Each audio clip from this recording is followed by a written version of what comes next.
Hello everyone and welcome back to Let's Play Shinobi Legions. In the last part we got through stages 4 and 5, I think, getting through some of the most annoying parts of the game in the meanwhile.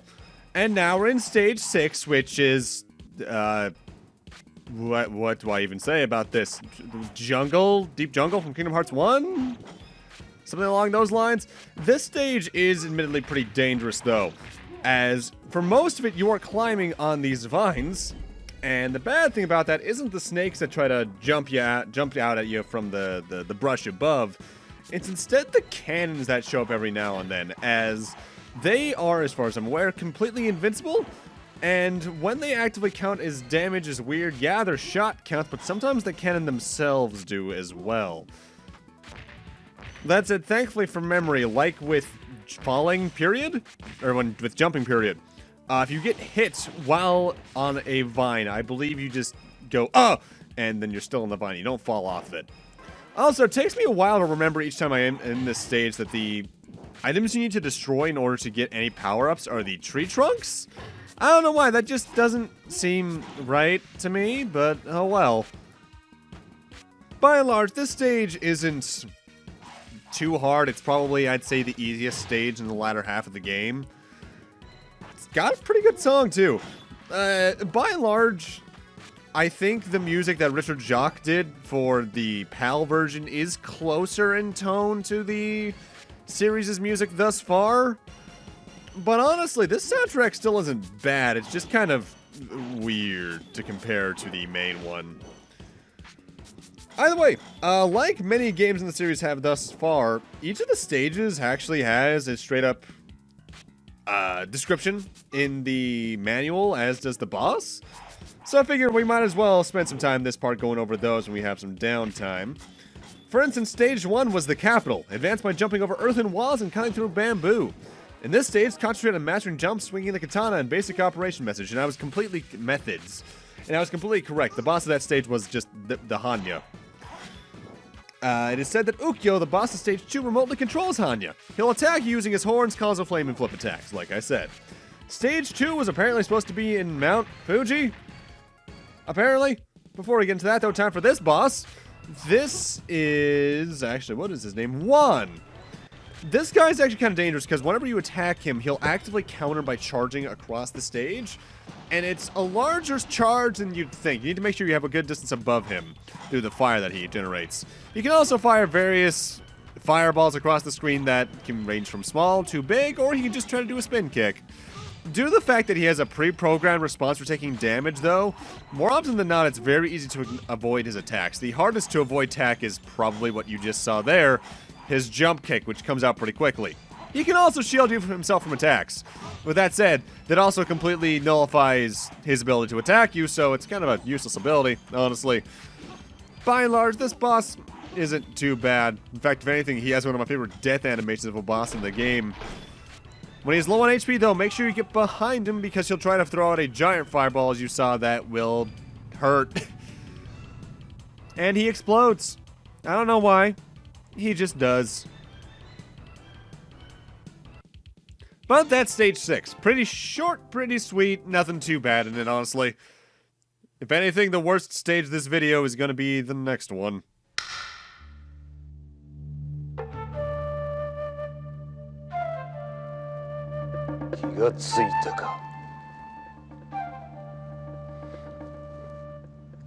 Kazuma. お前が最終奥義の鍵だったとは鉄斎もうまく隠した。これで手に入れたつもり？何？あなたは最終奥義が何なのかまるで分かってない。日の流れはあなたの思う以上に繊細なものなのよ。身に余る力をもてあそんだ末にバランスを失い、自分自身を滅ぼすことになるわ。言いたいことはそれだけか。最終奥義は俺のものだ。俺が手に入れる。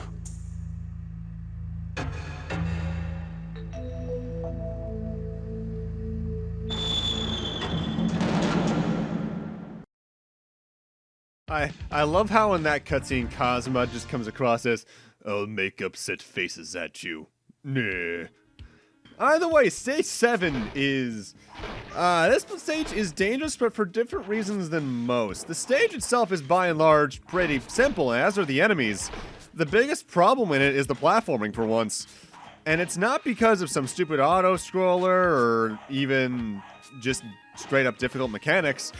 It's that this is one of the few stages in the game that requires you to not only use the double jump, but also the running double jump. And, well, yeah, by and large, the game controls well. Compared to Shinobi 3, there is a bit more of a clunkiness to both the jump physics and the running animation, as there's a bit more of a wind-up in Shinobi Legions, I feel, than in Shinobi 3.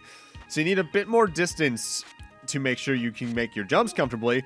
With that said, you're doing that while all on boats, which are very small platforms, meaning it's very easy to A, miss your jump, B, miss the destination of your jump, or C, just straight up fall off the boat before you even make the jump, period. It's annoying. With that said, as long as you are used to the controls by this point, and are, as usual, as I've said through these videos for the Shinobi series, take your time, since there's seldom a time limit in the Shinobi games. You shouldn't have too many problems with it. I think my problem, more often than not, just comes down to the fact I'm not rushing, but since I know I'm recording, I want to make sure I get things done in a timely-ish manner, I guess is the way I want to say it. Later on in the stage, we do find ourselves more in, like, a proper city area, and there's a lot of things you can destroy around there for items, but it's seldom needed. This here is one of the bad jumps. You need to basically jump at the last possible moment to make that with any kind of safety net, really. Either way, back to the stage bios. Stage 2 was Mount Fuji. In this stage, the magnificent Mount Fuji can be seen in the background. Using various tree branches, you'll need to move upwards laterally. The most important moves are jumps, Hasso jumps, which are double jumps, and hanging. The boss was Ukyo, Kazuma's understudy. He consistently wears Hanya's mask to hide his true identity. Using swift movements as his strong point, he's a troublemaker who moves and slips away quickly. Also, destroy that truck for the Bishamon blade of the stage. Stage 3 was the Biolab, a bio-research laboratory with eerie glass chambers surrounded by barbed wires. By using movements such as Hasso jumps, advance forward through violent floor tremors. The glass chambers can be destroyed with a katana, and there's a chance it may be filled with items or monsters, or the occasional Loch Ness monster mini-boss, weirdly enough. The boss was Manu, a monster created with the bio-research laboratory of Kazuma's organization. Made from the genes of numerous animals, his body was recreated to repel shurikens. Can you not use shurikens in that boss fight? I've never tried. Stage 4, last part, was the Samurai Mansion. It is set in a Japanese-styled mansion, but the construction is quite complex. The enticing ceiling, spears, and sudden attacks from the sliding doors and attacking enemies will keep you on your toes every second of the stage. The boss of that stage was Rushido. He is one of Kazuma's subordinates and the sole psychic among the leaders of the organization. He spreads an aura barrier around his body and rejects any type of direct attack. Alright, with that said, though, we are coming up on the boss of Stage 7. You know what? What's this guy's name? The Red Dragon, apparently. It's a recolor of the scythe-using enemies from Stage 4. Meaning he uses basically the same attack. He has a surprisingly long range. He can dash forward to try and hit you, but whenever you hit him, he responds by spinning his weapon around multiple times in a row. The Bishamon blade comes in handy here because it's one of the few things that can like properly combo him with more and more damage. But you also want to be careful because he can quickly move into a fire breath attack that's very easy to get hit by unless you move behind him at the last second. This fight is dangerous, but if you keep on the aggressive and you have the Bishamon sword still from earlier, you should get through it relatively fine, especially if you found the Thunder Dragon technique. Otherwise, the block here is your best friend. With that said, this is one of those places in the game where that little problem with the block I brought up earlier can happen, where sometimes if the hitbox of the enemy's attack is just slightly behind you enough, it'll pierce your block and you'll still take damage, and you'll go, well, what the hell? That's just rude.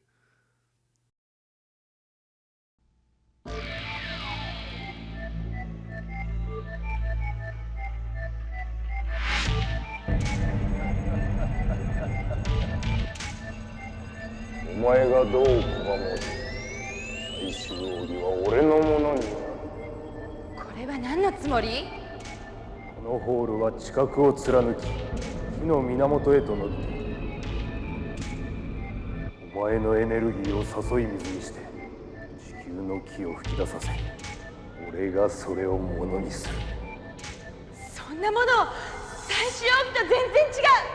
敵の力が手に入れば何でも構わん。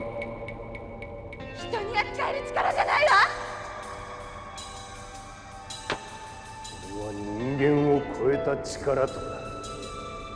バランスをなくした気は暴走を始めるわ。正気の沙汰じゃ。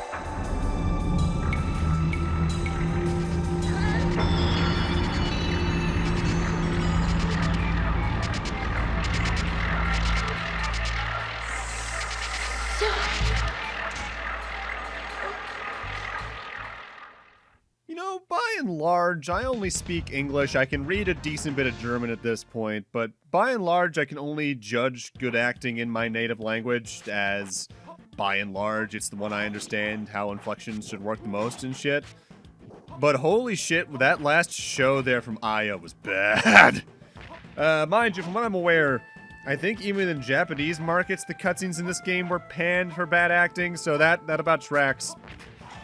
Either way, Stage 8 is a potentially dangerous stage after its first little section here, which is just constant wall jumps partnered with bombs, as a lot of it is over a bottomless pit that spans the entire level. And we have a friend in this stage that hasn't shown up in basically any of the other Shinobi games, really. You remember the birds from Ninja Gaiden that swooped down and that was their only attack? They spawn endlessly in this stage. You can tell there's going to be more coming based off the background, and they're annoying. There's also this giant hammer guy enemy that, more often than not, I completely ignore as they're not worth my time. They take more than one shot, so why should I bother with them? Yeah, that's a lot of birds. Thankfully, again, because this game doesn't really have knockback the same way Ninja Gaiden or Castlevania does, outside of instances from like bombs or like that, you don't have to worry too much about the birds, but worry about them enough to the point where you know, attack them. Either way, going back to the stage bios, Stage 5 was the undersea cave. That was the minecart level. This is a compulsory scroll screen in which you will be moving on minecars within a cave connected to the undersea base. You'll have to defeat enemies while trying not to fall from the cars. Use extreme caution while jumping from minecar to minecar. And the boss, quote-unquote, was the Ninja Army Corps. They defend Kazuma's land base. Though individual attacks may be weak, the force of their band attack is overwhelming. Defeat them with patience and endurance. Stage 6 was the Ivy Mountain. In this stage, you will need to advance by hanging on to ivy which dangle densely. Here, dangling is more important than jumping. If you miss grasping onto an ivy, you can save yourself from falling by performing a triangular jump if you are alongside a wall. And the boss of that was Juan. Like Rushido, he's one of the leaders of Kazuma's organization. He comes from a fighting family and was trained in the remote mountains. In addition to mastering various martial arts, he has free command of Ki, hence his energy abilities. Stage 7 was Chinatown. The first half of the stage takes place on the water, and the latter half takes place in the town. I wouldn't even call that a half. The enemy's attacks will become violent in the latter half, so the key to the stage clearance will depend on how little damage you sustain from the first. And the boss was the Red Dragon. Within the organization, he's an especially strong master of Chinese martial arts. He attacks with free command of nunchucks and fire. He can also repel shurikens, so you need to be very careful with him. He can? Either way, boss of this stage is KM99. It's a giant robot. I've had several different fights against this thing go several different ways. I've had times where it only likes to spam this charge move, and then ones where it likes to only spam its laser gun. There are two varieties of its laser gun attacks. One where it'll aim at the ceiling and cause debris to fall on top of you, or one where it likes to shoot directly at you. I've had fights where it likes to do only one of those attacks, ever. And because of that, this fight can either be very easy, or just kind of annoying. By and large, not a very hard fight, honestly. And that's kind of strange, because that is, by and large, the penultimate boss fight. We're on to the final stage, starting next part. I don't know why. Maybe it's the fact they have to fade to black to get to this screen, but it feels very odd after coming through Shinobi 3.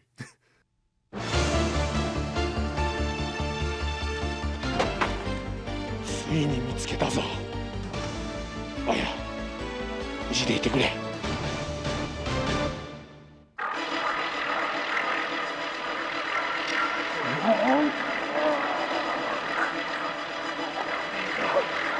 無限の力。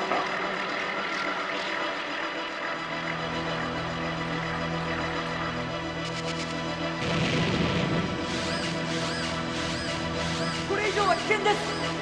何を言う。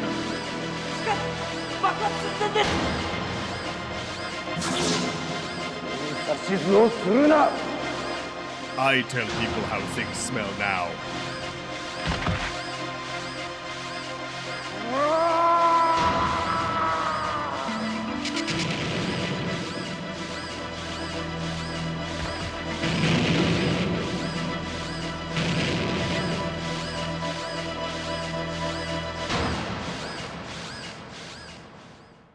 Ooh, dramatic. But with that, I'm gonna need to end this off here. Thank you guys for watching, and in part 4, the end game. See you guys then.